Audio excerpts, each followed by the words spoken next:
everyone, welcome back to our channel Brahmastra, and today we'll be studying about demonetization, which is a topic in your chapter Business Environment of class 12th.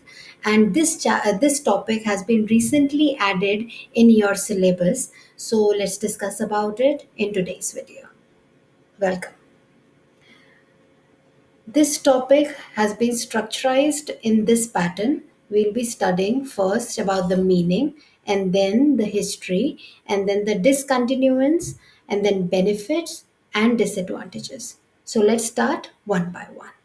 First, we'll be discussing the meaning of demonetization. Demonetization basically है क्या? जब हम बात करते हैं कि demonetisation का concept आया एंड काफ़ी अच्छे इफेक्ट्स भी हुए, काफ़ी बुरे भी हुए, तो डीमोनेटाइजेशन है क्या? डीमोनेटाइजेशन के अंदर हम बात करते हैं एक करेंसी का जो लीगल स्टेटस है उसको ख़त्म कर देने के लिए, राइट? जैसे कि आप पढ़ सकते हैं, demonetization is a process of discontinuing. This is a very important word, students, please इसे मार्क कर लीजिएगा. A currency unit of its status as legal, मतलब हमने बंद कर दिया एक करेंसी यूनिट जो जिसका स्टेटस कभी लीगल हुआ करता था, उसको हमने खत्म कर दिया. अब वो करेंसी स्टेटस जो है no longer is valid. Okay, so next is about the history of demonetization in India. क्या डिमोनेटाइजेशन 2016 में पहली बार हुआ था? जी नहीं, इससे पहले भी ये 3 बार हो चुका है. फर्स्ट इट वाज इन 1946, जिसके अंदर ₹1000 एंड 10,000 करेंसी नोट्स जो थे वो डिमोनेटाइज किए गए थे. And then in 1954 a new currency notes were issued, and then in 1978 by Morarji Desai government rupees 1000, 5000 and 10,000 जो कि illegal transactions के लिए यूज किया गया था, करे जा रहे थे, उन्हें डिमोनेटाइज किया गया था. And then afterwards, let's move on to our next topic, that is discontinuance. Why only 500 and 1000 notes were discontinued? क्यों सिर्फ 500 और 1000 के ही स्टार्टिंग में डिसकंटिन्यू किए गए? So the most important reason behind it was कि हम इंडिया की इकोनॉमी को इनफॉर्मल से फॉर्मलाइज करना चाह रहे थे, प्लस हम एक less cash economy, that is the digital economy को एग्जिस्टेंस देना चाह रहे थे. और बाकी ब्लैक मनी को अनअर्थ करना तो हमारा मोटिव था ही, प्लस रिड्यूस करना इंटरेस्ट रेट्स को, right? Let's move on to our next topic, the benefits of demonetization. Student, it's the most important topic of this chapter, that is benefits of demonetization. First one, increased savings. When we talk about increased savings, हम कैसे increase कर सकते हैं savings को? Just think about it. जब हम बात कर रहे हैं सेविंग्स को इंक्रीज करने की, तो ये चीज़ कैसे हो सकती है? Just take a moment and think about it. इसके अंदर हम बात कर रहे हैं कि हमें डीमोनेटाइजेशन से जो कैश पहले लोगों के घरों में रहा करता था, आप घरों में रखा करते थे, वो ट्रांसफ़र हो गया बैंक्स के अंदर. तो ऑटोमैटिकली हमारी सेविंग्स इंक्रीज हो जाती हैं उसके अंदर.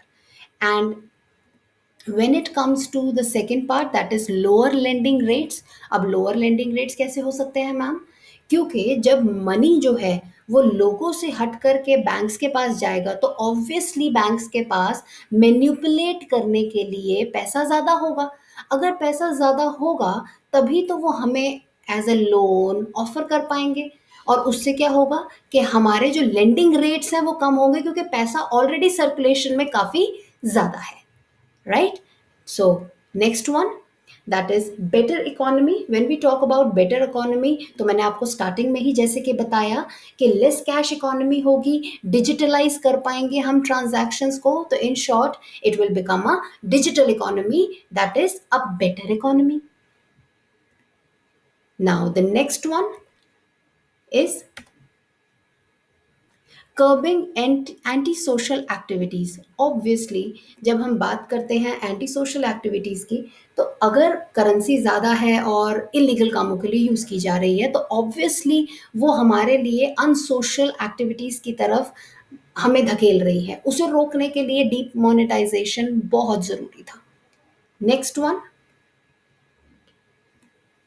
next one when we talk about, that is the most important term, that is reducing counterfeit currency notes।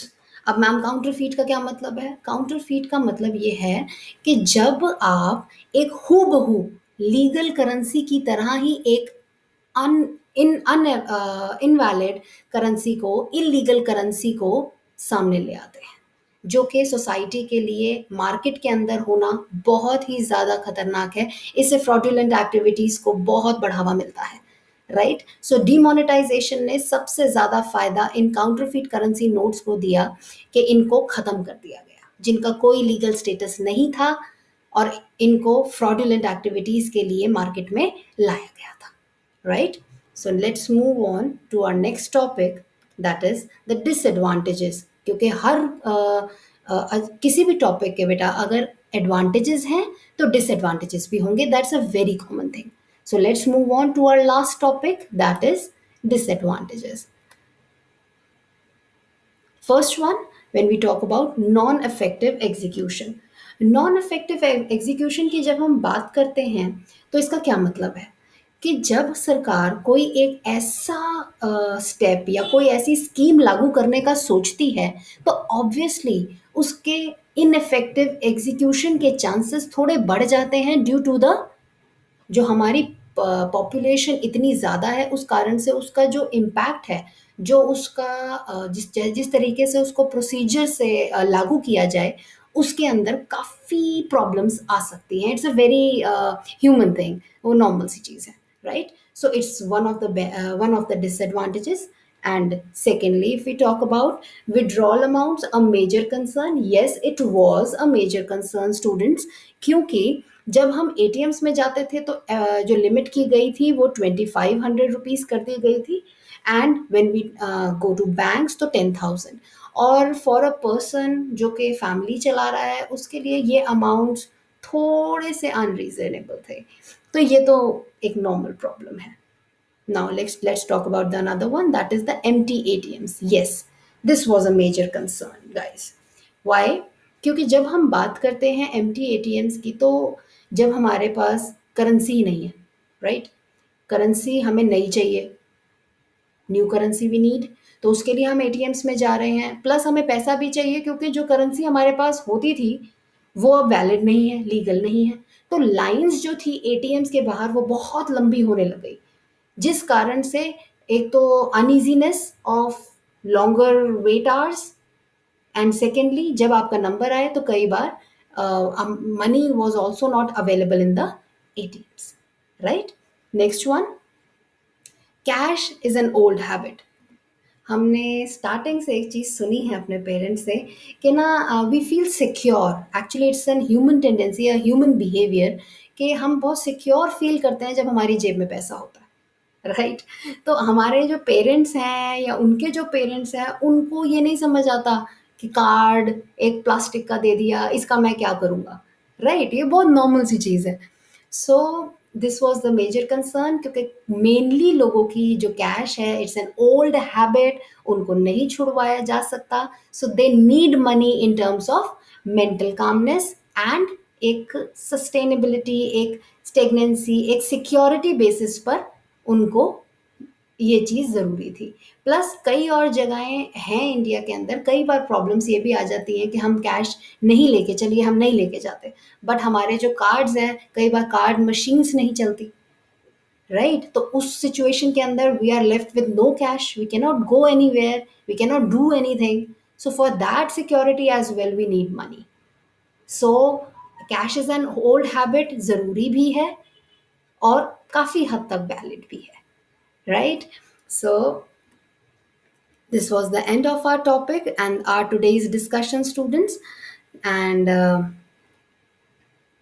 Thank you very much for watching. Please don't forget to like, share, and subscribe us. Stay safe, stay healthy, and stay at home. Bye bye.